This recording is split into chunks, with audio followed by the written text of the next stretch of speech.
just like the Village Vanguard, where the music kind of stops and then you... So my name is Mohsen Mostafi. I'm very happy to be here to welcome you all to this conference. I know that it's going to be a really wonderful event. I'm grateful to my colleague, the chair of our Department of Urban Planning and Design, Professor Diane Davis, whose idea this has been, and I think she's felt so passionately about the importance of this event and having you all here and to really focus on this issue of voices and visions of St. Louis. I don't know if many of you are aware of the fact that over the last year and a half, there have been many, many events that have been taking place here at the GSD. Many of these events have been organized by a large group of students, the Black in Design group here at the GSD, and it has been a series of unbelievably important events here in the school, because these conversations have helped bring the students and faculty together to discuss significant topics that relate the question of design, space, to the broader topics of social justice. And I think that this has been an incredibly important experience for the GSD community, intellectually, emotionally, but really also in terms of the way in which the conversations have really affected our work in the school, our pedagogy, our project in a way. And I think this conference that Diane has put together with your support, it's obviously a continuation of these events. I think it's also led to studios such as the MLK studio that maybe you'll hear something about during the next day and a half, Dan Dioko's work, the work of other faculty. So it's actually about action. It's about doing things, and it's about having impact and collaborating and having real sort of connections with different locations. And I hope that St. Louis, with the support of our friends and colleagues at the Sam Fox School, will be really something that will continue for the foreseeable future as we really continue these kinds of initiatives. It's also wonderful for me to see my friend Ken Reardon here in the audience, who's gonna speak tomorrow. But I remember also when I was at Cornell that Ken was really a very committed member of the St. Louis community and did a lot with the students going there. So I think it's also great that this conference is bringing together lots of different voices and friends. I also want to recognize for a second Professor David Harvey, who's sitting here quietly studying the program. And I feel lucky that this has also been a week where David has been here, because I see the issues that he's raised and the conversations that have happened, his lecture, the other seminars, as something that in a sense reinforces the importance of what you are about to hear tonight and also tomorrow. I think for this school, it matters to really discuss this question of spatial democracy. Does democracy need to be spatial? The degree to which designers can also be part and parcel of this project. Lastly, I want to recognize Professor Tony Griffin and Susan Feinstein, who are here, because I think that we also have the obvious link to the work that's been done on the Just City. So I see many thoughts and many strands of ideas being an important part of your contribution and the discussions here related to this topic. So once again, thank you very much for being here, and please welcome Professor Diane Davis. Thank you.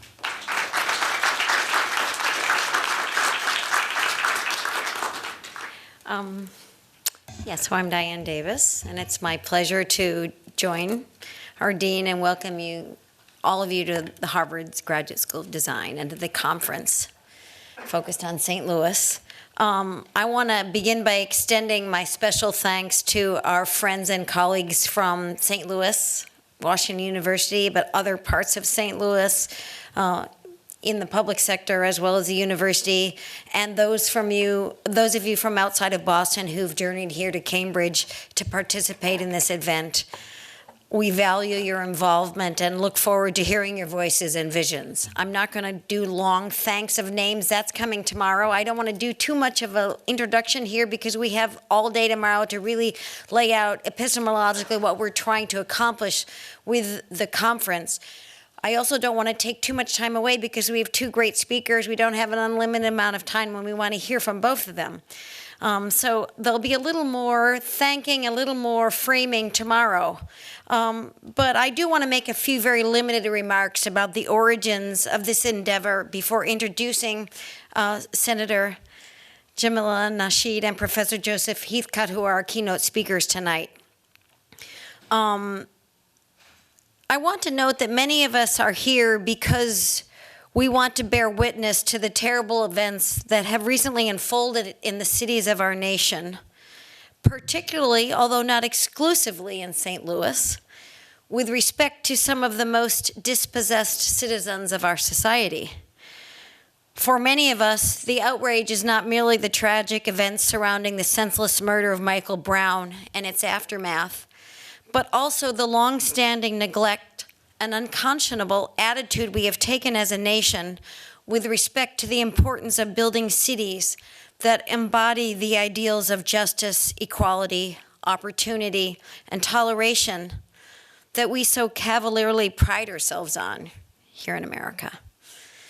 In a world of wealth, we have allowed pockets and territories of poverty and social stigma to become normalized in our cities. In a society that proudly claims its democratic heritage, we have allowed a politico-spatial fragmentation in metropolitan areas that, rather than promoting egalitarian ideals, have served to reinforce cycles of privilege and disadvantage in ways that further polarize our cities and their citizens on the basis of race, class, income, and other identities. As a St. Louis native myself, I also would suggest that we are here because St. Louis, not just as a place, but also as a metaphor for our national condition, has entered our collective consciousness and called us to action. St. Louis has grabbed the national imagination, and this means that we as a nation, conversely, must be prepared to address the everyday challenges in cities like St. Louis. This, in fact, is where the fields that reside in this school, urban planning, urban design, landscape architecture, and architecture, must rise to the occasion and take some responsibility, helping to create a better future.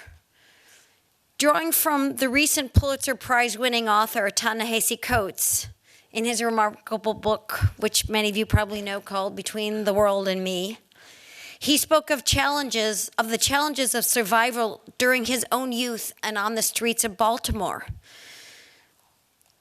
He says we must look, he implores us to look at who is creating the cities we live in and question their implications.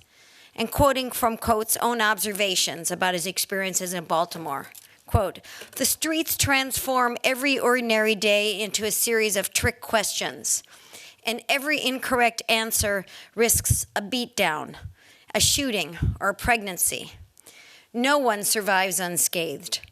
I have never believed the brothers who claim to run, that they run, much less own the city." And then he says, "We do not design the streets, we do not fund them, we do not preserve them," unquote. In my view, this is a clarion call to rethink how cities are built, by whom, and for what purposes. Drawing from the unparalleled inspiration generated by the Black Lives Movement, we must also reframe our collective indignation and assert that cities matter too. The contention that cities matter allows us to raise critical questions about physical space and quotidian urbanism and how they intersect with privilege, exclusion, race, and other identities that historically have generated oppression and disregard.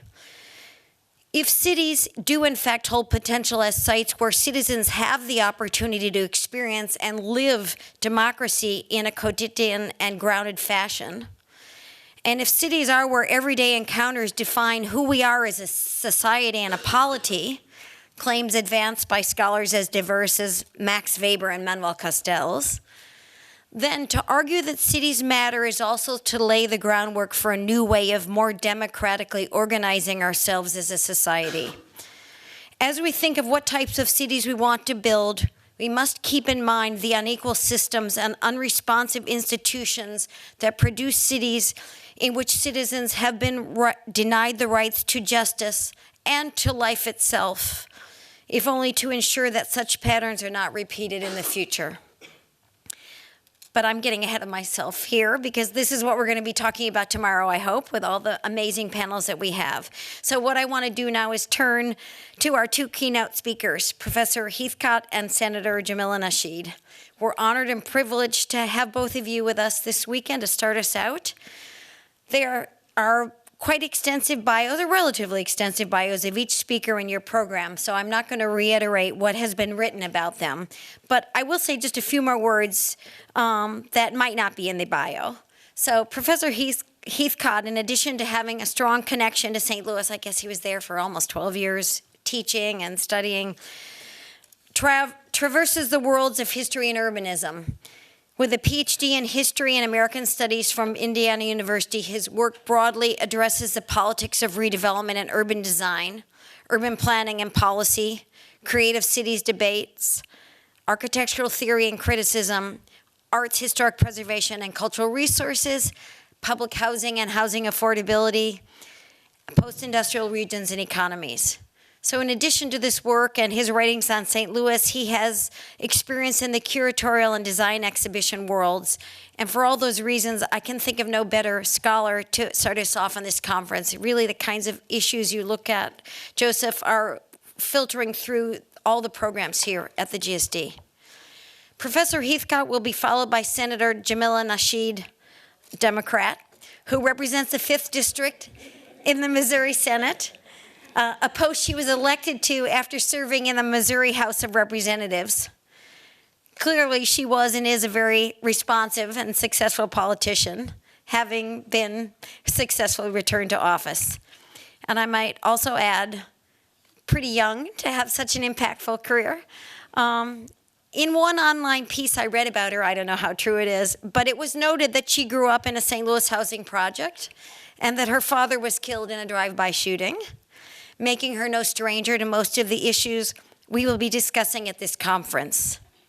Among her concerns as both a citizen and a senator are crime and youth education.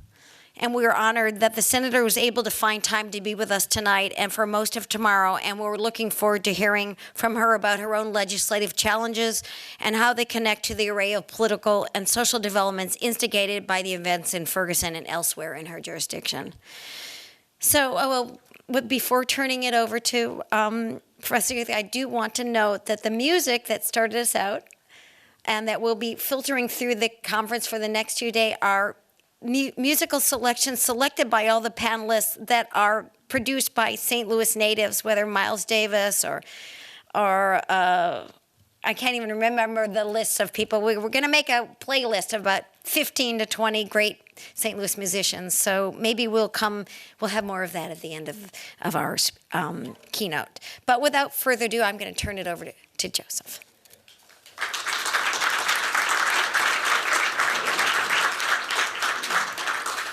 If you all are lucky, I will actually, if we have enough time, I'll sing a bit of St. Louis Blues for you by W.C. Handy. Not quite up to the scratch of Bessie Smith, but I'll give it a whirl. Thanks, Diane. That was really very nice of you. And thanks also to Dan Dioka for putting this conference together and for giving us the opportunity to speak to all of you. I'm really looking forward to hearing from everyone in the participants and audience in the symposium tomorrow. It's a superb lineup of people. Please come. If you're on the fence, you got to do it. It's going to be great. I'm especially honored, though, I have to say, to share the panel this evening with Senator Nasheed, who has done so much important work on the ground, given such tireless public service to the city of St. Louis. It is really an honor to be doing this with you. Now, I'd like to take you on a short journey through a small place over a long period of time. And I'm talking about St. Louis from the Civil War to the end of World War II. We'll talk a little bit about beyond that, but that's really the roughly the period that I'll be talking about. And this is really the period when the modern city kind of emerges out of its mossy colonial past, and when St. Louis takes its place as one of the 3 or 4 largest cities in the country. Don't remember that, do we? It actually was for a while. It is also the period when race emerges as a central feature of municipal politics, planning, and policy. In taking this journey, I hope to accomplish 3 goals. First, I want to convey a sense of St. Louis as a weird borderland city, betwixt and between, a cultural crossroads, if you will, where north meets south and east meets west. Second, I want to try to fathom not just why racism was so prevalent in the shaping of the city, but the particular forms that it took. And third, and perhaps most important, I want to find what historians call a usable past. That is, the stories about the past that bear witness to our present condition. In the summer of 1917, St. Louis's Union Station must have bustled with so much noise, the noise of people moving to and fro, people coming in and out of the station, coming from Mississippi, from Arkansas, from Louisiana, from southern Missouri, that long drawl of vowels that you'll hear if you spend time in the city, that would remake the city's language, its cadence, its complexion, and its culture over the course of the 20th century. It was the noise of black southern men and women pouring into the city, transforming its neighborhoods, its music, its politics, its social life, their relentless migration testifying to their search for better lives. That same summer, East St. Louis bled. White workers, many of whom were recent immigrants, were striking against local factories. Their bosses began to bring in black workers to replace them. Tragically, white strikers directed their violence at black laborers, igniting the deadliest riot since the Civil War. The event was so destructive that the NAACP dispatched no less than W.B. Du Bois to investigate. For Du Bois, one thing was clear. The racial order of the South was alive and well in the North, and often just as virulent. In the decades following the Civil War, white racial hostility against black people was a constant feature of life in St. Louis, but the Jim Crow order was by no means natural or endemic to the city. Rather, it was carefully constructed by white politicians, real estate networks, neighborhood groups, and business associations over the course of 5 decades.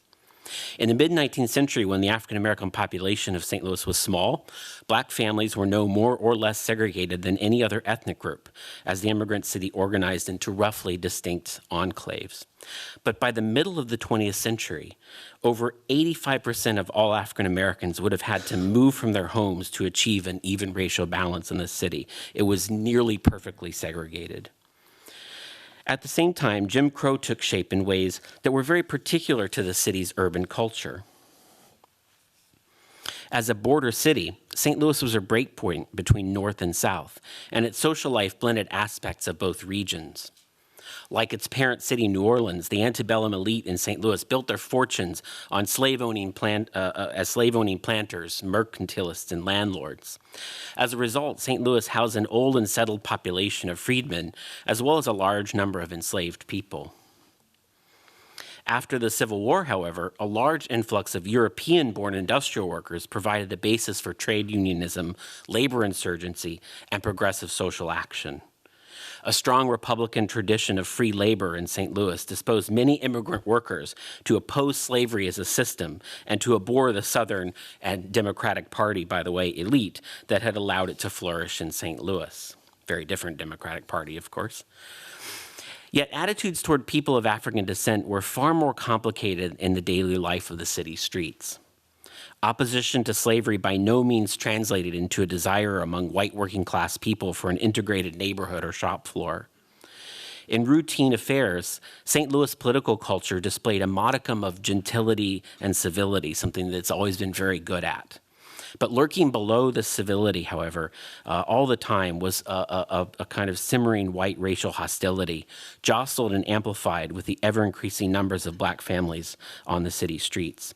So as a result, segregation in this border city was actually unevenly applied. In those areas where segregation was either law or custom, it was applied rigidly. Black and white people could not marry or cohabitate, nor could they attend the same public schools. Sports facilities, swimming pools, hotels, and restaurants had long been segregated. Movie theaters humiliated their black patrons by sequestering them into special sections of the balconies. Black people could purchase food and drink at downtown lunch counters, but they couldn't sit at them. Many chose to go hungry rather than suffer the indignity of paying equal money for unequal service. At the same time, no laws mandated segregation on public transportation. No laws demanded separate facilities for the public library system or separate lines for government offices or banks or separate water fountains. And in fact, even playgrounds were you could often find multiracial, multi-ethnic groups of children and adults at playgrounds in St. Louis. So African-American people were not barred from owning property in St. Louis or starting businesses or voting or running for political office. So in fact, these kinds of slippages that you see in this kind of application of Jim Crow, they created these kind of friction points that allowed space for the rise of a politically active black middle class with a wide complement of professions, including lawyers and politicians, ministers, doctors, dentists, theater and cabaret owners, morticians, entrepreneurs, and educators. While no laws demanded workplace segregation, it remained a pervasive practice in St. Louis. Much of the daily work life, in fact, of the metropolis was segregated through practices that reserved the least desirable and most laborious jobs for black men and women. Typically, when black men did find berths in the industrial economy, it was nearly always in marginal positions as dray wagoners, night soil collectors, blast furnace operators, grooms, coal and rag collectors, and riverfront roustabouts. With luck and connections, some black men could pass from the subsistent world of hard labor to the world of uniformed service. Not that that wasn't hard labor too, but you know. Of course, very few black women found work in the industrial economy prior to World War II.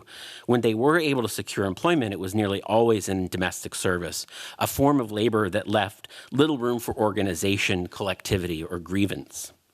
The precarious employment situation that working class black men and women face on a daily basis in the city made them especially vulnerable to fluctuations in the industrial economy. And in fact, the Great Depression hit black families much harder and with more duration than white families. In 1930, for example, 43% of blacks in St. Louis were unemployed as compared to 22% of whites. And while 16% of St. Louisans fell onto the relief rolls in 1935, over half of all black families had to seek assistance because of this precarity. Meanwhile, unions often perceived black workers as threats to labor peace and excluded them from the rank and file. This weakened the strength of unions in the long term, of course, and dampened the social mobility of black families. Yet unions, like many institutions in St. Louis, were unevenly segregated. The steelworkers and construction trades, for example, were notoriously exclusionary, while the longshoremen had a long tradition of integrated shop floors. And there are a lot of longshoremen who worked in St. Louis because it was actually quite a large inland port. Teamster leaders, meanwhile, tended towards a social justice orientation and fought both the city and their own membership for integration throughout the 1930s, 40s, and 50s. Schools in St. Louis were absolutely segregated. At the same time, segregation had the perverse effect of transforming the two black high schools of St. Louis into absolutely extraordinary institutions of secondary education, far and above most of their white counterparts. After all, these were the only institutions where highly qualified black teachers and administrators could work. Consequently, each high school enjoyed the pick of top talent in the city, and in fact, actually nationally, in comprising its faculty. It was almost like going to college, basically. Neighborhoods grew increasingly segregated over the 20th century. While the black population, as I said, was proportionally small, residential segregation was present but not pervasive. However, as their numbers ballooned, black families faced ever greater hostility and exclusion in rental and ownership markets. So that by 1950, St. Louis was one of the most segregated cities in the nation, slightly less than Chicago and on par with Cleveland, Milwaukee, Atlanta, and Tampa. As African-American families streamed into St. Louis, white real estate and development interests began clamoring for an official segregation policy. The real estate exchange in St. Louis led the charge, pushing for a citywide referendum on segregation. This was in 1914, 15, 16. They were aided by the ironically named United Welfare Association, which circulated numerous flyers calculated to ratchet up white racial hostility. The UWA couched their language in terms of mutual benefit, claiming that the ordinance would, quote, prevent ill feeling, conflict, and collisions between the white and colored races in the city of St. Louis, unquote. Nevertheless, they continuously used terms like invasion and property destruction to scare white voters. Segregation supporters went so far as to hold viewings of D.W. Griffith's white supremacist film Birth of a Nation over protests by black leaders. The local branch of the NAACP fully appreciated the long-term effects of residential segregation and mobilized against the ordinance. Should the ordinance pass, one NAACP brochure declared, insurance rates would rise, rents would skyrocket, landlords would have no incentive to upkeep properties since they would enjoy a captive and dependent market. Loans to black families would either come with usurious interest rates or not at all. The Negro Federation Ministerial Alliance also condemned the measure, arguing that it was, quote, un-American, unconstitutional, unchristian, an evil precedent, one that closes open doors of hope and increases racial antipathy, unquote. Nevertheless, the initiative passed overwhelmingly in February 1916. And while the U.S. Supreme Court struck down a similar ordinance the next year, which kind of mooted the law, the damage was done. The referendum exposed the deep cleavages in the city, foreshadowing the various political pressure points that would erupt time and time again to shape urban policy in 20th century St. Louis. So even with the demise of the segregation ordinance, the separation of white and black residential areas intensified over the next few decades.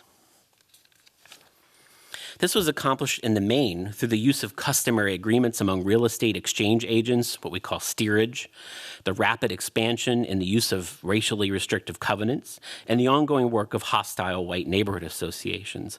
So by 1940, nearly every white neighborhood kept a vigilant stance of defense against black renters and homeowners.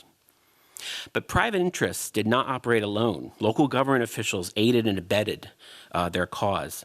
St. Louis officials, planners, politicians supplied real estate companies with data on racial turnover in neighborhoods. Likewise, throughout the 1930s, the exchange used Blue Line city planning maps that had been paid for by WPA funds and provided by the municipal government to target neighborhoods for racial steerage and deed restriction. And you can actually see the original Blue Line map in the Missouri Historical Society in the museum and still see the faint red lines drawn around the so-called Negro district. So that's this map here drawn in 1935, shows the Negro district outlined in red, a large swath of land that's literally redlined and extended from the downtown slums through Mill Creek Valley and to the north side. And with the launch of the public housing program in 1937, the city government made it clear that all new housing projects would be built on a segregated basis. The first two projects, completed in 1941-42, included Clinton Peabody, which was built for whites, and Carr Square Village, which was built for blacks. Even Pruitt-Igoe, built over a decade later, was actually conceived as two separate projects, Pruitt for blacks and Igoe for whites. So with the wagon sufficiently circled, segregation in St. Louis deepened over the course of the 20th century. But along the way, black citizens carved out dense networks of civil and religious institutions to cope with and to challenge American apartheid. These networks served to capture black effort, ingenuity, and capital to establish a sense of permanence on the land and to bolster Black power in urban affairs. In the process, these groups forged what Preston Smith has called a Black civic ideology, organized around the quest for racial democracy. This quest and the moral principles that animated it, I would argue, grew out of the evangelical tradition of exodus, witness, and redemption, so central to Black church ideology. Churches such as Pleasant Green, First Baptist, St. Paul's AME fostered the moral backbone and ministered to the spiritual needs of congregants in an often hostile urban world. Several civic organizations proved key to the struggle, nurturing communities of faith and intellect while modeling the art of democracy and resistance. In the time I have left, I'd just like to talk about a few of these organizations, and perhaps the most prominent Black civic group in St. Louis at the time was the Urban League. The local chapter formed in 1918 in the wake of the East St. Louis riots. Its long-serving executive director, John T. Clark, seen here in the center of the photograph, built the league into a Black power base. Clark had served as the housing secretary for the New York chapter and as the field secretary for the national office. In St. Louis, he steered the Urban League increasingly away from employment referral and other kinds of meandering tasks to real industrial action. And he emerged in the 1930s as a national leader in the Black trade union movement. Under Clark's guidance, the Urban League became the most prominent voice for working-class African Americans in St. Louis and one of the most active chapters in the country. The Association of Colored Women's Clubs, meanwhile, drew together the threads of an active African American female sphere. 4 women's clubs banded together to form the association in 1904 as a vehicle to protest racist rules and regulations at the St. Louis World's Fair. Over the next few decades, the association expanded to include 50 clubs, from small groups like the Fernleaf Needle Club and Acme Art and Culture, I love those names, to major organizations such as the YWCA, the Wellston Progressive Charity, and the Prudence Crandall Club. The Phyllis Wheatley branch of the YWCA, run by African American club women, operated in close conjunction with the Urban League and provided a range of services to women, including industrial department to coordinate employment training, which is what you see here, vocational courses, job assistance, and other things. African American workers and professionals kept up a continual fight against Jim Crow unionism. Prominent in this struggle was David Grant.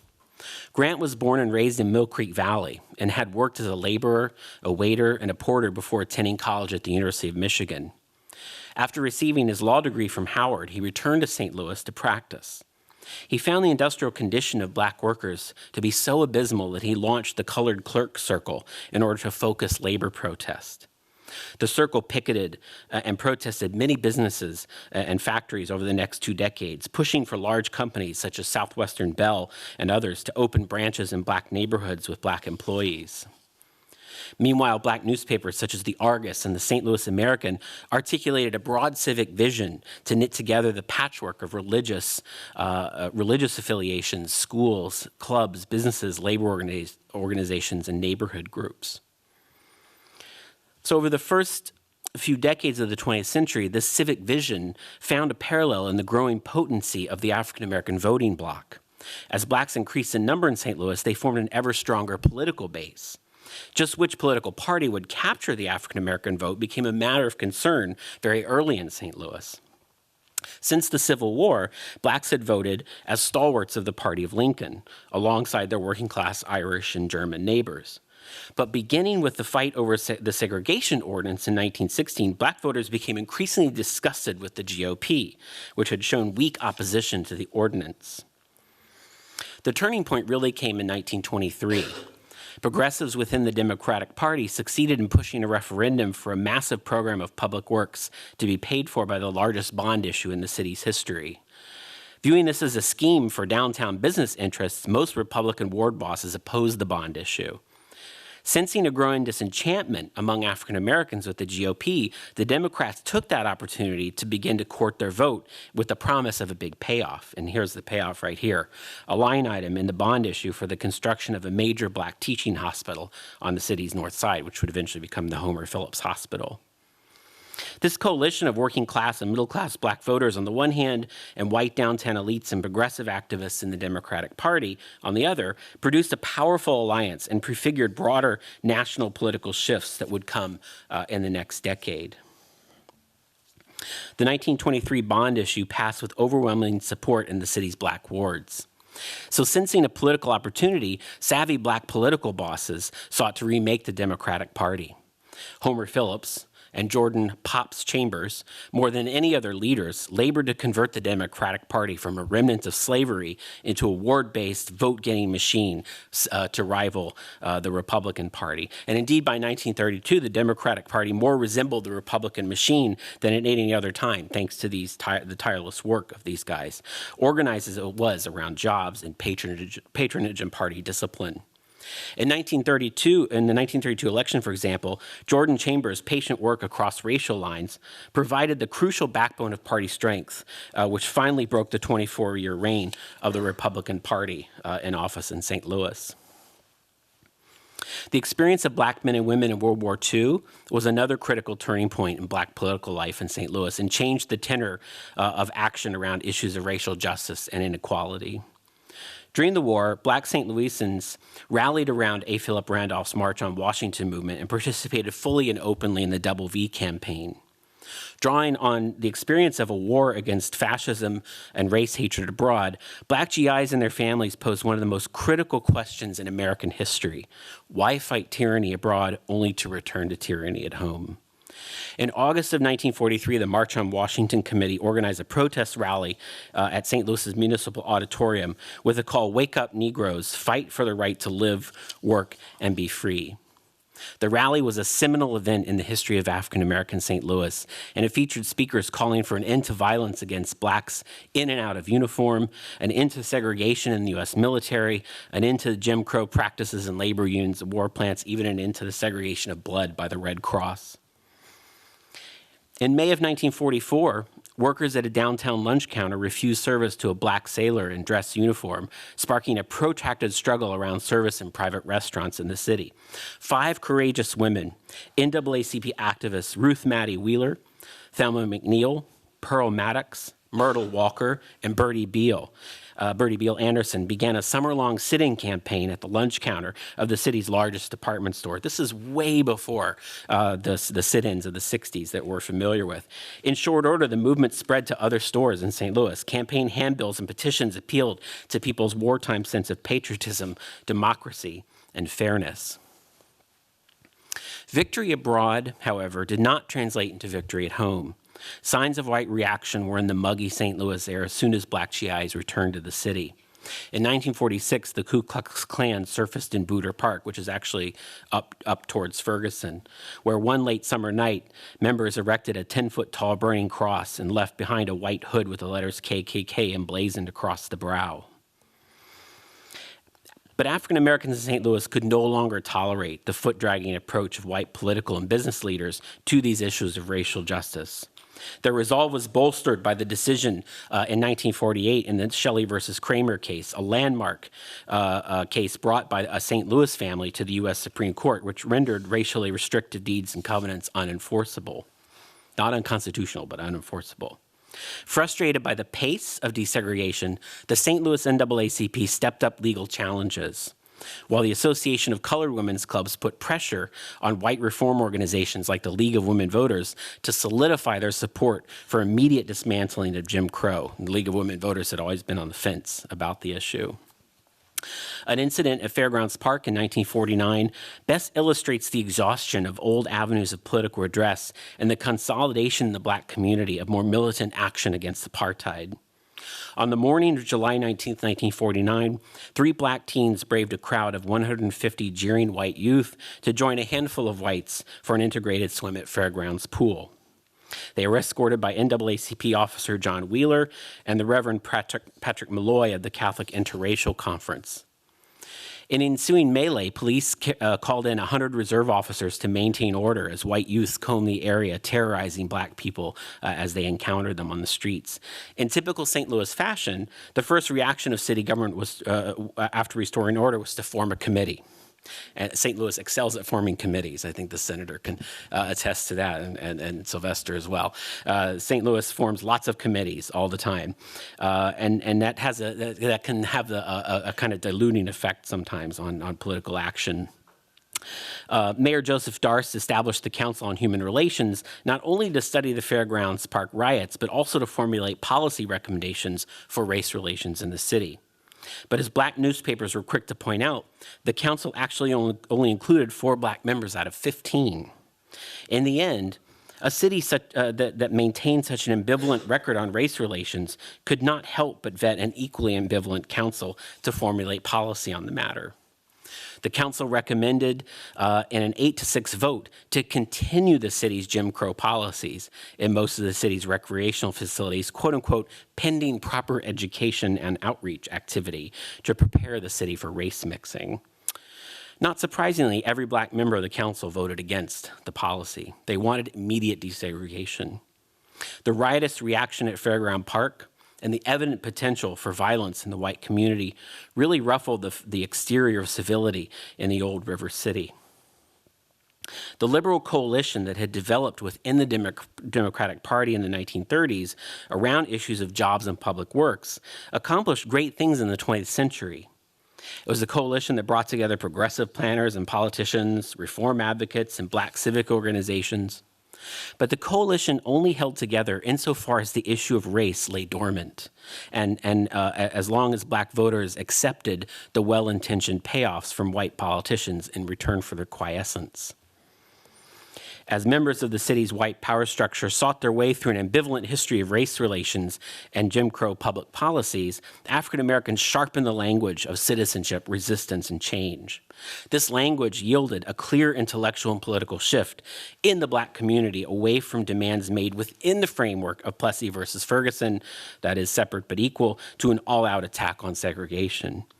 This shift manifested itself in struggles to eradicate Jim Crow from all spheres of life, from housing and real estate, from institutions such as trade unions, schools, churches, clubs, fraternal orders, and civic groups.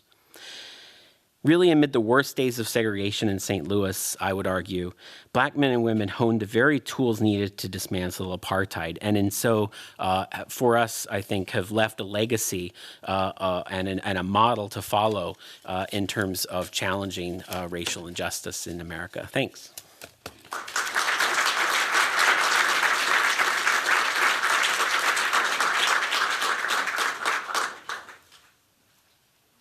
That's a hard act to follow there. Good evening, everyone. Let me first and foremost thank you for having me here. I am extremely honored to share the stage with Professor Heathcock. Let's give him a round of applause for that outstanding work.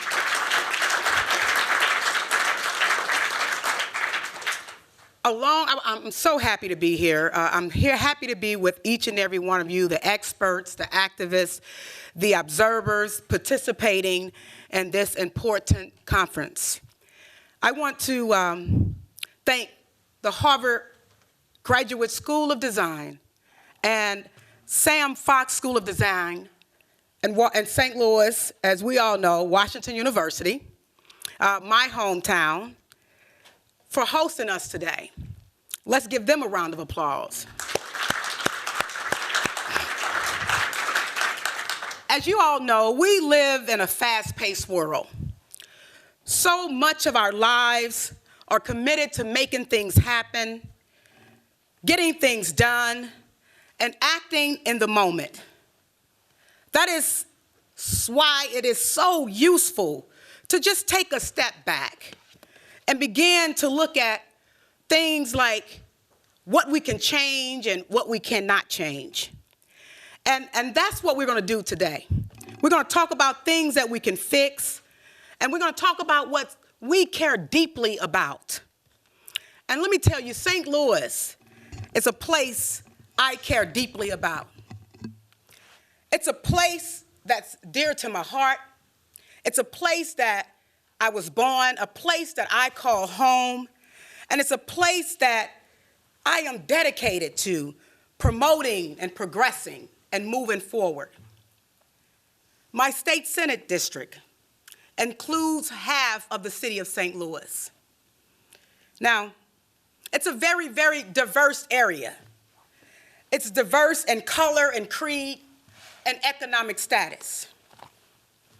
My district includes the beautiful Gateway Arch, the North America Quarter, the biggest beer company in North America.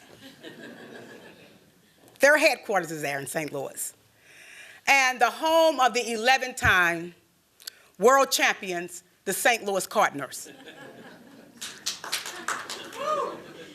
Unfortunately, it also includes neighborhoods with large populations of vacant and abandoned buildings, an underfunded and underperforming school district.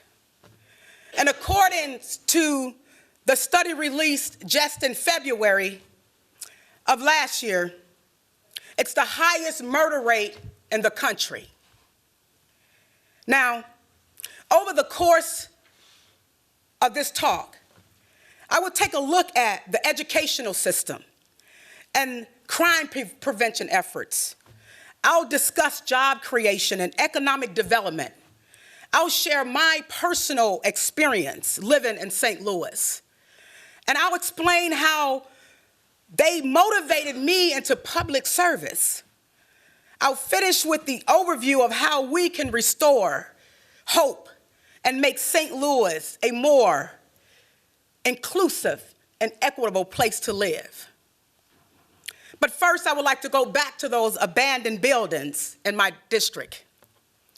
You see, whether you are a student here at this university or even a faculty at the other university that's hosting us tonight, each and every one of you understands the importance of a good design.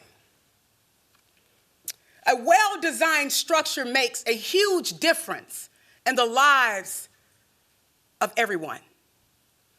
They improve productivity, boost test scores, decrease sick time, and even promote physical fitness. However, the opposite is also true. And that is the reality of countless numbers of my constituents and what they face each and every day in the St. Louis area. You see, across North St. Louis, there are thousands of vacant and abandoned buildings that our city government has chosen to ignore. They are abandoned, crumbling. Many are missing entire walls. The bricks literally stolen away by thieves. Instead of tearing them down or fixing them up, the city has left them to decay. But it is not just the foundation and the material that rots. No. The buildings now decay the minds of the people forced to walk by those buildings each and every day. Just imagine the next time you are walking to class and you pass by to see the side of Local Commons or Stanberg Hall, bricks completely missing, exposed to the elements, debris everywhere, the building completely unusable. And imagine it wasn't fixed in just a few days. Imagine it wasn't fixed in a few months or a few years. Imagine that it was just left to rot for the rest of your time in school. You will start to wonder if the administration cares about your part of the campus. You will question the commitment to your community. And you will fix, you won't just fix it, they won't try to fix it. You will feel a sense of resentment. And you will feel a sense of frustration and shame. That is the reality faced by countless of St. Louis neighborhoods and their relationship with their government. And it is why so many of our young people are filled with hopelessness as soon as they walk out of their front doors. When our government's actions tells people that they are not worth the most basic investment of its time and its money, it should be no surprise that when they start to believe it and agree. Now, everyone in this room knows the story of Michael Brown, the young man gunned down by the very people sworn to protect him. Body lied in the street for 4 hours, 4 hours for his friends to see, uncovered, for his family to see, and for all to see. And we know the trouble that gripped my city in the aftermath. We witnessed the protests and the marches and the passion and the violence and the voice calling for justice. We saw the scars of decades of officially sanctioned neglect and exploitation open anew.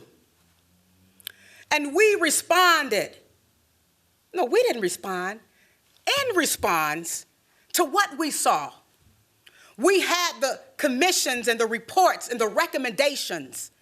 But in the end, those promises of reform have been as empty as the vacant buildings that lie in my district. The story of Michael Brown shines a spotlight upon the government's indifference towards certain communities in our country. And in Ferguson, it is far from the only example. The other ones we know all too well. The little boy with just a toy gun in Ohio. The man with the hoodie on in Florida. The man selling cigarettes in New York. And the woman pulled over in Texas. But these tragic deaths are not the disease themselves, but a symptom of a problem much larger than any of those one lives I've just mentioned. And it's the story of so many other tragic young lives that goes without mention, which illustrates this tragedy of life living without hope. Now see, imagine a little girl by the name of Niecy Williams. Niecy Williams, 13 years old, being raised by her grandmother. You see, her father was shot and killed a month before Niecy was born in the Pirago. And her mother fell into deep depression, taking her own life 2 years later. Now, Niecy's life was dealt a tough hand from the start. But even her friends, who could be considered the lucky ones, face obstacles most of us in this room cannot even understand.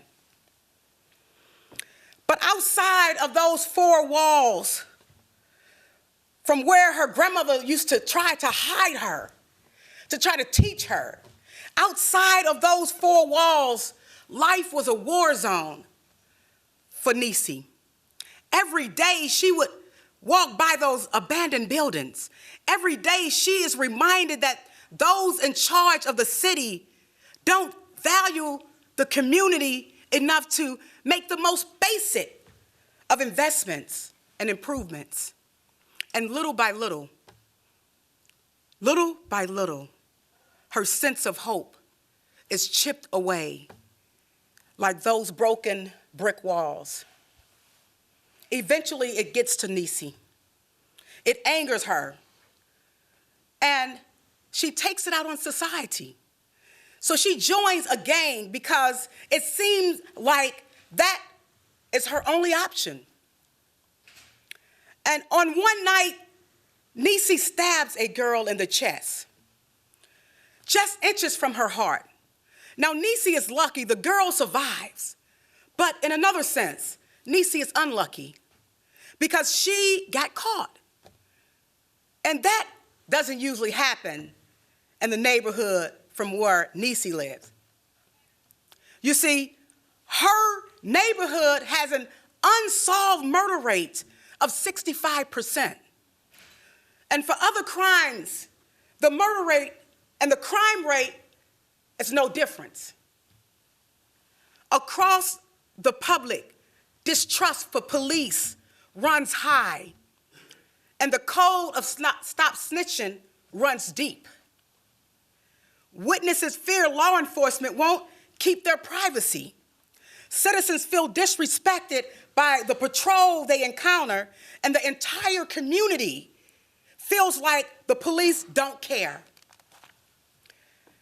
And they have all the reason in the world to feel that way, because the police are not made to care. In other parts of the city, there is an economic engine to protect. There are people going out, eating, shopping, and going to work. The police understands the effect crime has on that community. But in Niecy's community, the city basically doesn't invest or no maintaining of the homes and the buildings, no maintenance. The absence is there, and they see it each and every day, those children. So when it comes to solving crimes, it doesn't happen. Criminals embolden themselves because they rightfully believe that they won't get caught. Because we have crimes that are unprosecuted and murders that are unsolved. But it doesn't have to be that way. It doesn't have to be that way. But the city officials and law enforcement won't acknowledge the fact that we have a gang problem in our city. That's because the word gang problem scares tourists away from St. Louis. In fact, the city even disbanded the gang unit as if the problem would just go away if we ignore it. But it isn't going away. It's just getting worse. See, real change takes effort. It takes repairing the relationship between our community and our police in uniform. It takes things like community policing, and not just community policing, but wherever you see a police walking the beat, you should know that officer. But those things are too expensive, and it takes time. That's what we hear all the time. And if the city isn't willing to pick up its crumbling buildings, is it any wonder if it won't fix its broken police department? Because we have a broken police department. When people are not feeling safe and they don't trust the people that are supposed to protect and serve them, we have a problem. Now, the educational system is something we need to talk about. Now, clearly, law enforcement isn't the problem, and they are not the ones that's going to solve all the problems.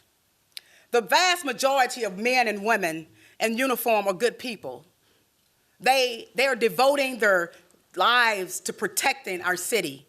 And at the end of the day, they can only do so much.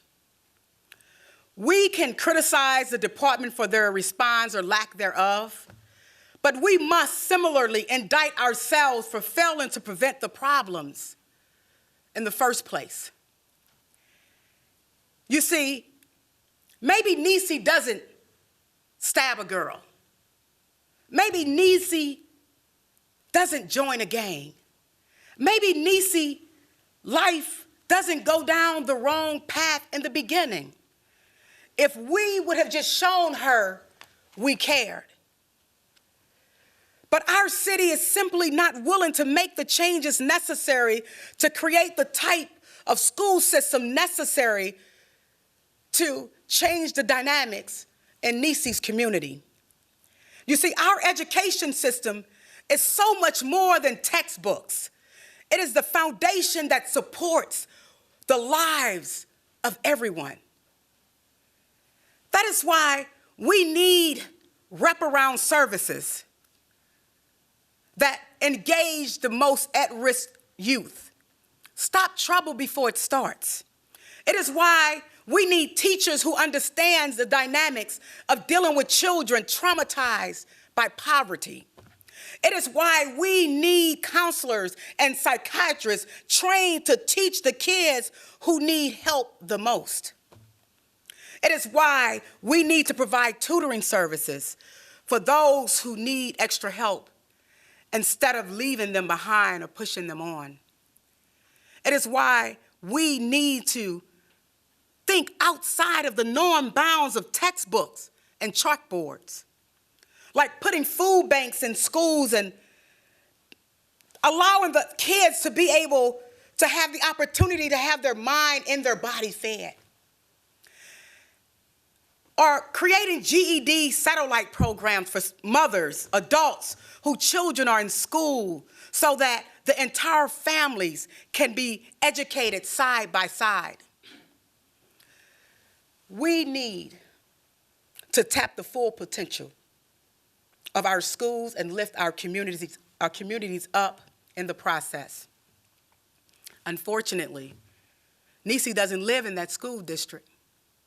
She lives in the St. Louis Public School District, a school district that is completely unaccredited for 15 years of this century. A school district where 88% of the students qualify for free and reduced lunch. A district whose graduation rate is 46%, and it's only that high because social promotions, because they're passing kids on, fully knowing that they cannot read and write. And at the end, Nisi and so many like her, they're not being pushed out of the system. They're dropping out of the system. And they're being hurt by a system that is not equipped to help them. For countless young people like Nisi, their lives become defined by a single event like that fateful night of that fateful fight. Fortunately for her, that mistake wasn't the end of her story. Soon she would begin a new chapter. That is when she decided and discovered things more powerful than gangbanging, broken down buildings, and skipping school. Things that surrounded her everyday life. And that was the love of books. It's a love that changed the life of Nisi. She now slips out of school, out of the side door, but Nisi is no longer leaving school to cause trouble. Instead, she left to immerse herself in the teachings of Marcus Garvey, the wisdom of Dr. Na'im Akbar, the activism of Malcolm X, and the insight of Dr. Na'im Akbar. Reading about people going through trying times who still had a sense of pride, a sense of dignity, and a sense of self-worth, inspired the hope in Nisi that was suppressed for so long by way of her environment. Outside of the schools, Nisi had finally discovered her passion, and at the tender age of 18, she decided to share it with others by opening a bookstore. She was determined to make it a success. She surrounded herself with knowledge. She read books like Guerrilla Marketing and Guerrilla Sales. She taught herself bookkeeping. She soon understood that life was worth living. The girl who wasn't interested in attending high school had now enrolled in business courses at a local community college. Niecy turned her life around because she finally found her calling. If there's just one thing you take from my speech today, make it the importance of the pride that comes with having a job. That is how we're going to change St. Louis. When you create jobs for someone, you give them hope, you give them the reason to live and contribute to society. When you create jobs for individuals, you transform people and give them a sense of dignity. Now, not everyone is cut out to take business courses like Niecy. Not everyone is cut out to attend college. And most definitely, not everyone is cut out to take graduate courses here with your program. But every single person deserves the hope that comes with being employed. That is why we need to teach practical lessons when it comes to employment. We must become more proactive, getting people the job training they need. A few years ago, I got involved in a huge dispute over a piece of legislation I sponsored. And that fight wasn't with Republicans. It wasn't with voters. It was with my own party. You see, I proposed expanding a state scholarship program to cover trade schools. Where I saw the opportunity, my opponents only saw partisanship and posturing. They lashed out at me. They labeled the legislation a vouchers bill. They even called me a traitor. But I ignored all of the outcry from my party. I reached across the aisle to gain support for the bill, and I saw it pass. And now countless of young men and women are able to not just build new homes, cars, and buildings, but a better life for themselves and a better future for their communities. To move St. Louis and cities like St. Louis forward, we need to invest. We need to invest in them. But we also need to think outside of the box. The same tired policies, the outdated ideologies, and the cultural division that plagued America's cities for over 70 years are what created this mess in the first place. Doubling down on them is no path forward. We need to embrace innovation and innovative solutions that show people that someone cares.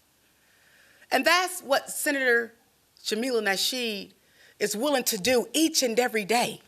It shows someone that she cares.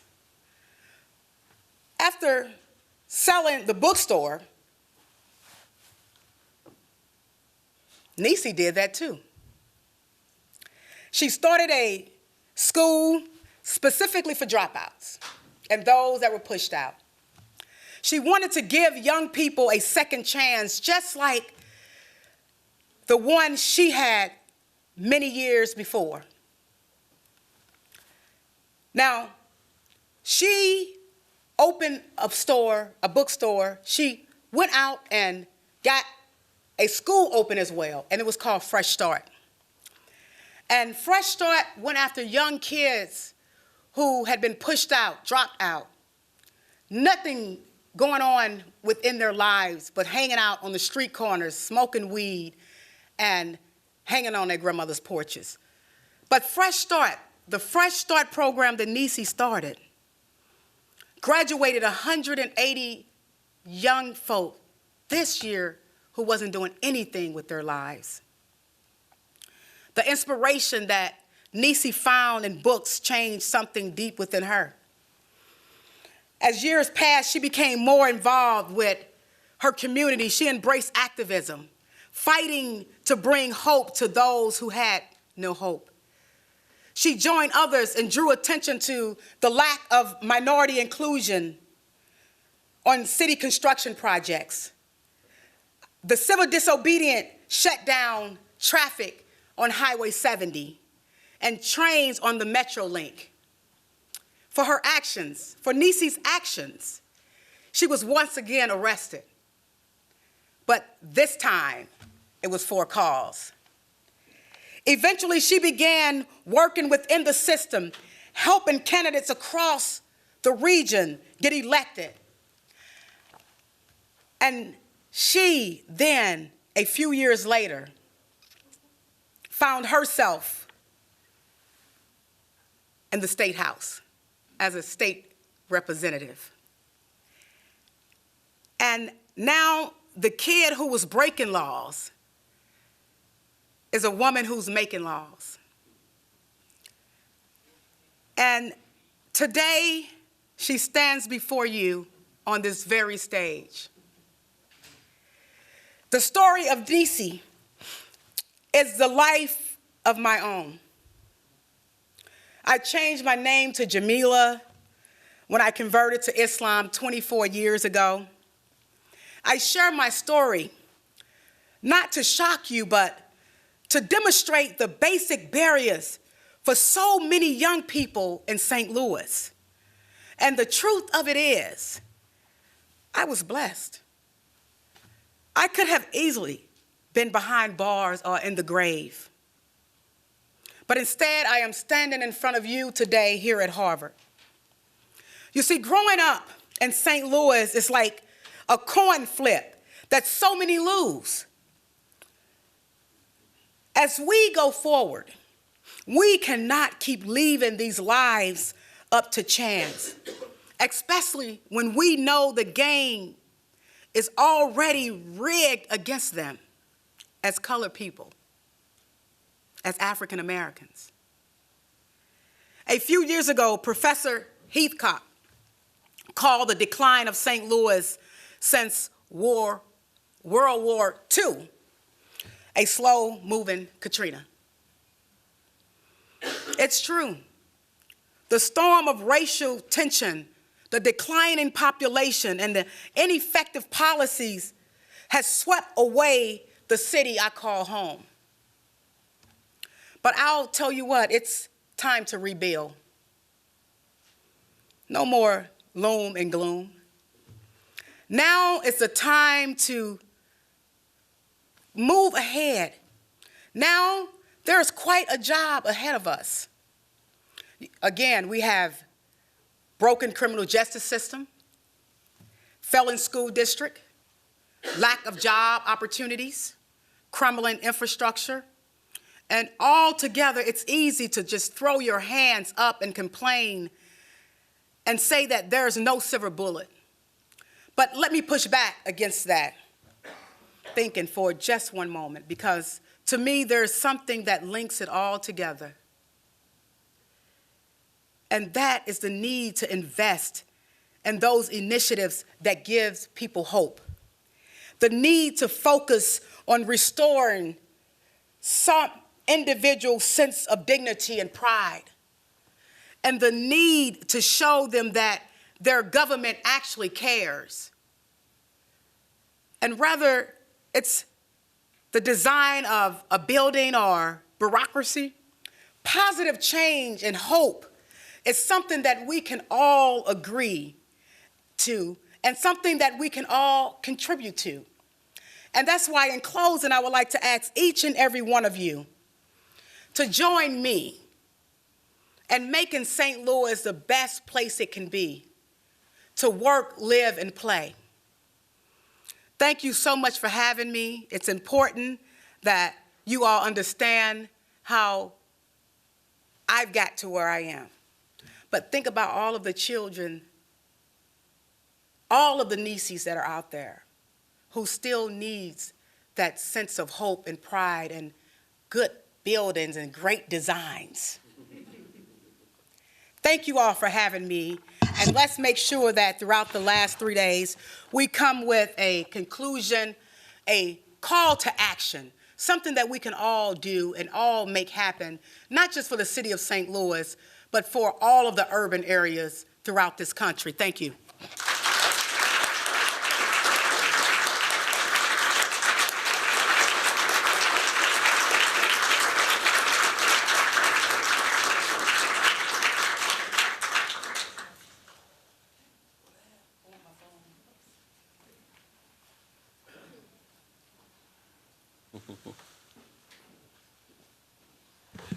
That was amazing.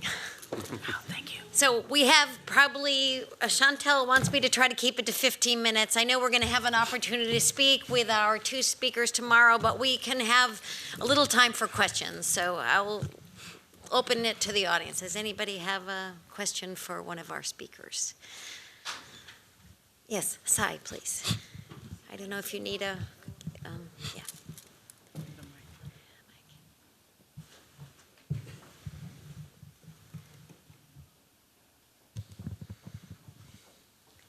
Thanks so much. Such big ideas with, of course, Professor Harvey's talk earlier in the week, and then this fantastic panel. And I mean, both of them in many ways reflected the failure of planning in very, very different ways. And I was just wondering if we could bring the 2 talks in conversation with one another, because of course Professor Harvey was really talking about all this surplus capital which is getting parked in the built environment, and here we're seeing really the negative externalities of it, you know, these neighborhoods of decay and disinvestment. And one of his clarion calls for planners was degrowth. And I'm wondering, for contemporary planners in a city like St. Louis, how do we reinterpret degrowth? What does degrowth mean in the context of St. Louis? And really the 2 big themes. You might want to explain what that is. Maybe, David, do you want to come sit up here? No, you do. You can have my spot. And really, these 2 big themes, one neoliberalism that Professor Harvey was talking about, and racism, right? And how do they really come together in the kinds of built environments that we're seeing today?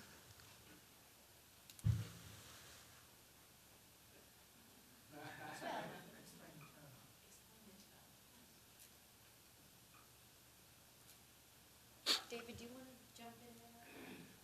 Because neither Joseph nor Jamila were at the discussion, but laying out what Sai is saying about the kind of dilemma of building. Well, I wasn't actually advocating degrowth so much as trying to point out that there's a vast amount of investment going on in cities, which is about making cities good places to invest in, rather than to making cities good places to live in. And that investment, I think, has to be diverted away from building high-end condominiums and, you know, all the rich stuff downtown, to actually rebuilding those parts of the city that really need it. And so that was my main argument. I want to say, it was a very moving presentation. I think it is a scandal in this country that the conditions of life in many of the central cities have deteriorated over time. I spent many years in Baltimore, so I know very much what you're talking about. And it is an utter scandal, actually.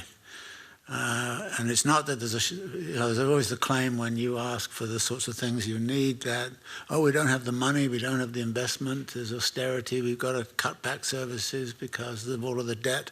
And the next thing you know, they're giving money to some big corporation to build some huge thing downtown. And this is the scandal of the thing. So I was really sort of saying, we don't have to grow in order to redirect resources in a major way, and so that was where I was coming from. Joseph or Jamila, do You go ahead. comments? Okay. Yeah. I mean, I agree with David's premise, and I think there is a vast amount of capital being parked in real estate now around the world, and it's rather footloose and it's rather oriented towards luxury and high-end markets, of course. But that, in some ways, that's part of the problem of planning, but it's not the sole problem of planning. I mean, one of the things that you'll see when you walk through St. Louis is just how, and it came out so beautifully in the senator's talk, that planners think so much about land use and about these issues of investment streams, things like that. But there is something deeply troubling about the lack of an ethic of care that attends to, and I'm not saying planners don't care about cities, of course, but that in the sort of core of ideas about how we plan cities and where we put money, there's just a kind of lack of care for making cities, as both panelists have said, places that people can live and live well, to making cities convivial places for everybody. And that's even happening in New York City where I live. I mean, it's everywhere, and it's partly the result of living in a deeply private culture where we believe that our problems are individual and private, and not public, and so we don't need public solutions to private problems. That's where neoliberalism does so well in convincing us that we don't need a state to take care of things, or it goes to the even deeper root of how we actually care for one another in a city, and that is exactly what the senator is saying. I believe that you can really see this in the faces of children on the streets who walk to school past buildings that are just falling apart around them. Well, in the St. Louis area, we have the tales of two cities. Mm-hmm. North of Del Mar, you go north of Del Mar, it seems to be as if you was in another city versus being south of Del Mar. And I think it has a lot to do with leadership. It has a lot to do with leadership. When you don't understand that one area impacts the whole area, then that's a problem. And when you are not able to even have that type of thought, that when you cultivate a design and build homes for individuals who are living in bad conditions, then it changed the mindset of the people who's living there. I'll give you a case in point. We had a neighborhood, it was North Sarah in St. Louis. And for years, North Sarah was broken down, to say the least. At one point, you had prostitution, you had drug dealing, you had everything up under the sun that was ill. And there was individuals came with a vision to redevelop that area and with great design. And now you have individuals living there.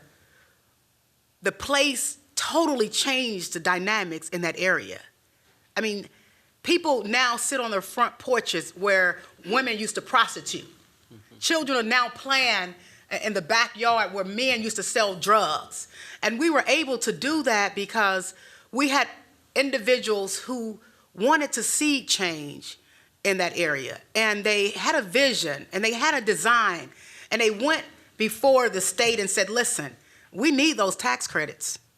If you can give us some incentives to do what we need to do in terms of developing areas that have been neglected for far too long, we won't only do it here, we would take it throughout the city of St. Louis. And that's what we're trying to do now. We're trying to get individuals to understand that we have dense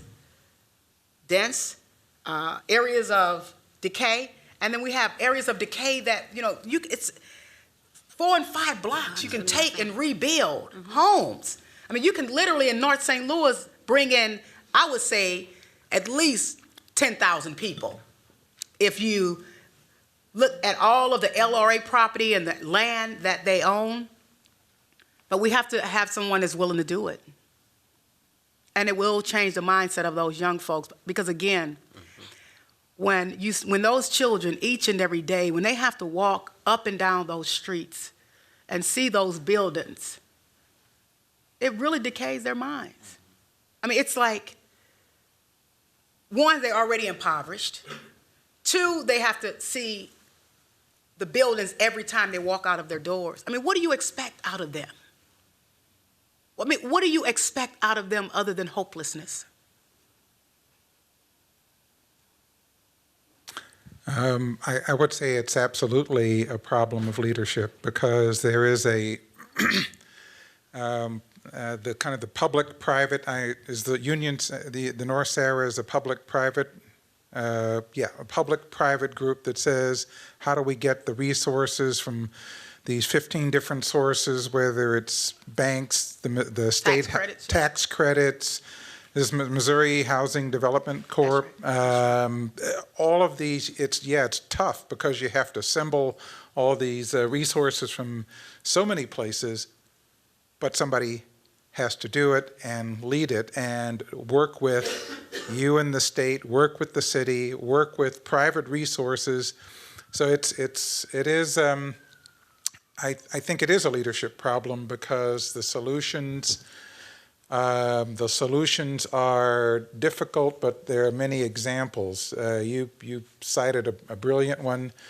Some cities, like I know this one, and in San Francisco, there's something called an inclusionary housing. So if you are building those luxury high-rises, knock yourself out. But 15 to 20% of the value of that has to go for affordable housing.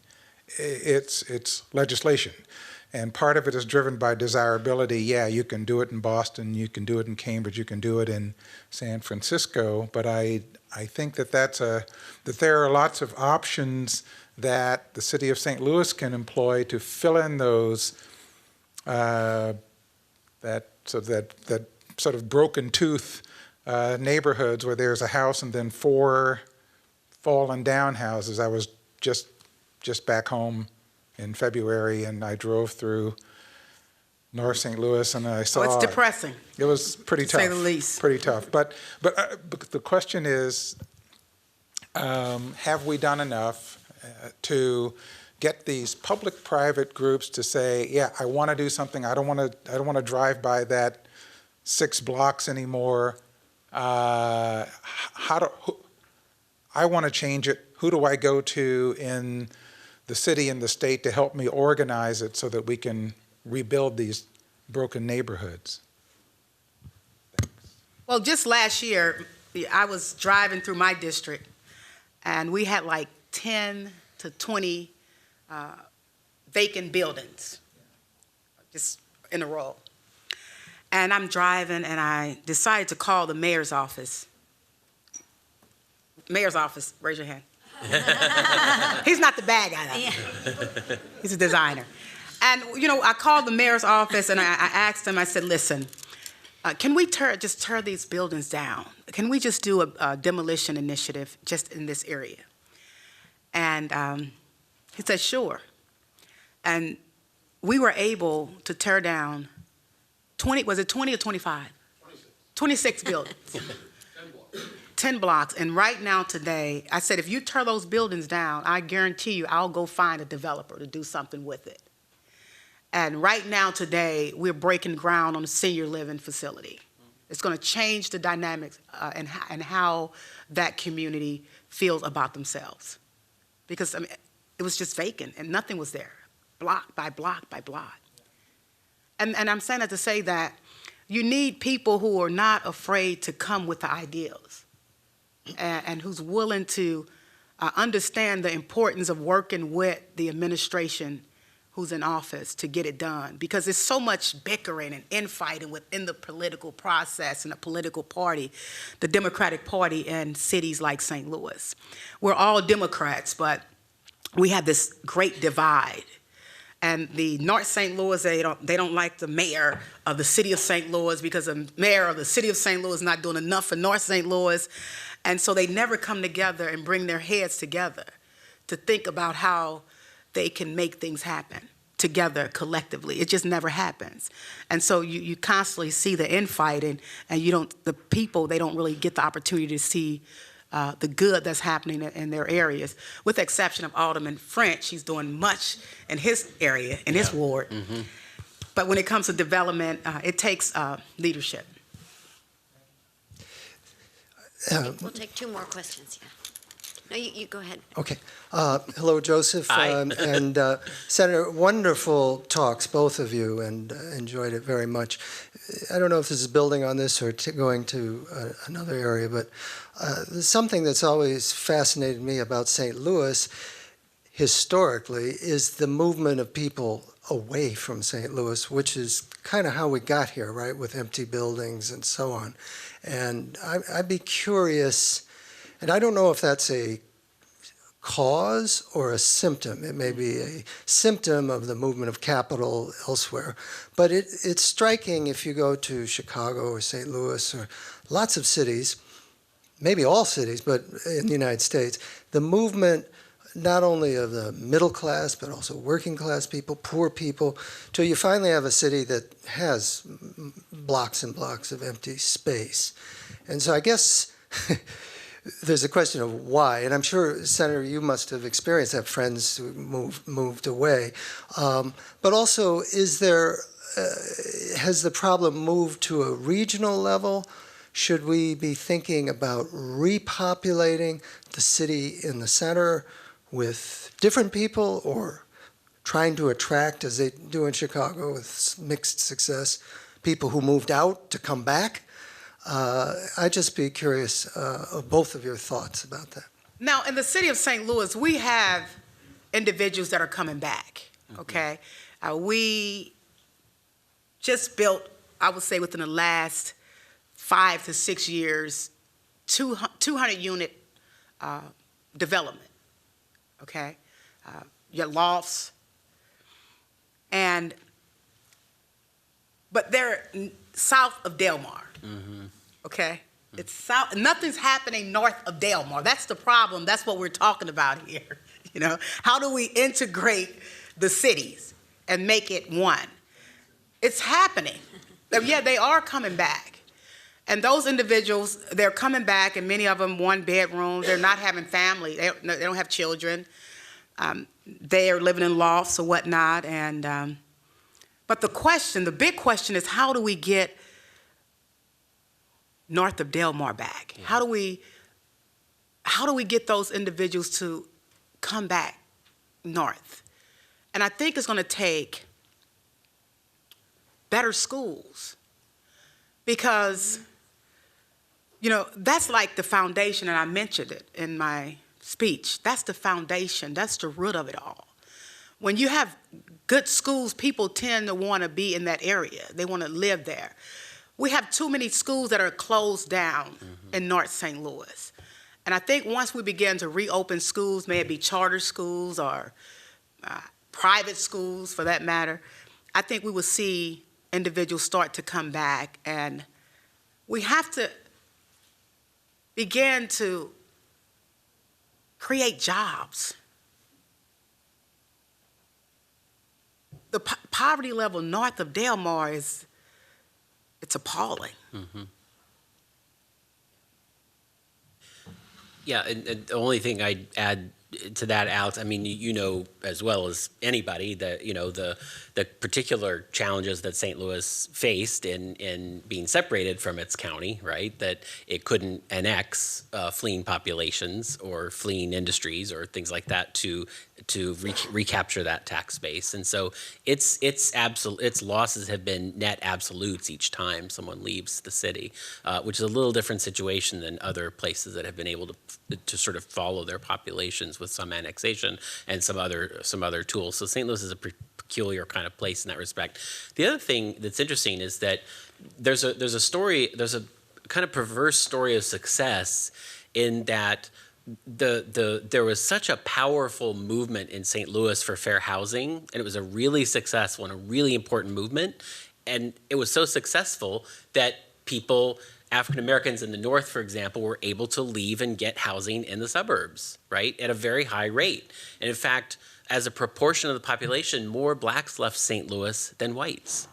So it's actually the losses in both communities, and the need to get people back into the city is tremendous in both cases, right? I mean it's a huge challenge, right? And it's schools and it's jobs, I mean those are, I agree totally with the senator that that's the only way it's going to happen, and as long as we keep funding schools on property taxes, we're actually never going to accomplish anything. Don, we'll take her. Sure. So I want to begin with just laying a couple pieces of context, and maybe this is going to end up being a comment more than a question, but part of the context is you've understood that the senator and I work together, that we're in a school that teaches planners. I'm a professional planner. And during the course of today, the senator and I had a conversation, and she nudged me a little bit, and she said when she was making her speech tonight, not to take it personally. And and you can sort of see why. But the comment I want to make is that's completely opposite.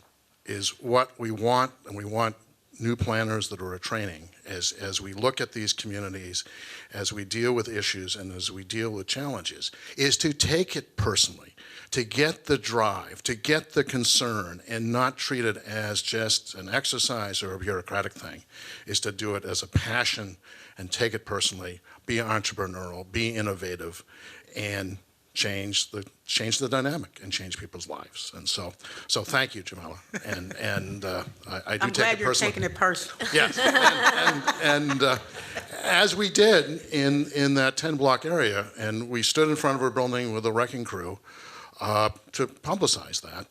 And the woman that lived next door with her teenage son had said that building had been falling down and vacant for 14 years. Yeah. Man, I'm really glad And she I was didn't. so happy. I'm really glad I didn't say what I was going to say about the mayoral administration. It was, whew. Well, do you want to say something? I think we're going to try to wrap it up only because we have a whole day tomorrow. I think we're just starting to scratch the surface of some of these really important conversations, debates, recommendations that we're going to be deconstructing a little more panel by panel.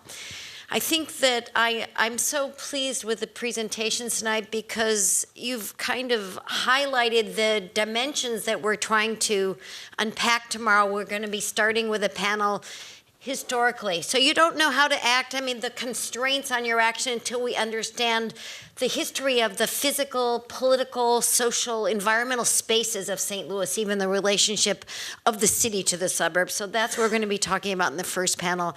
Then we're going to be moving into questions of design ideas, design conceptions. Where do they fit in a kind of, or on top of a kind of a history, a political and social history? Then moving to a little more focus on communities and how people live and experience these spaces. And then ending with a panel on kind of new ideas. Where can we go? I want to really applaud you and highlight for our students here and students at WashU as well, this idea that good ideas can go really far, because I think ultimately we want to start this conversation so we can inspire students and activists and people in St. Louis and here as well to kind of come up with some new ideas. So I'm just completely overwhelmed with the great start that that you have laid out for us tonight, and I want to thank both of you for sharing your wisdom and your passion with us, and I hope we'll see everybody tomorrow at 9 o'clock in here. Thank you.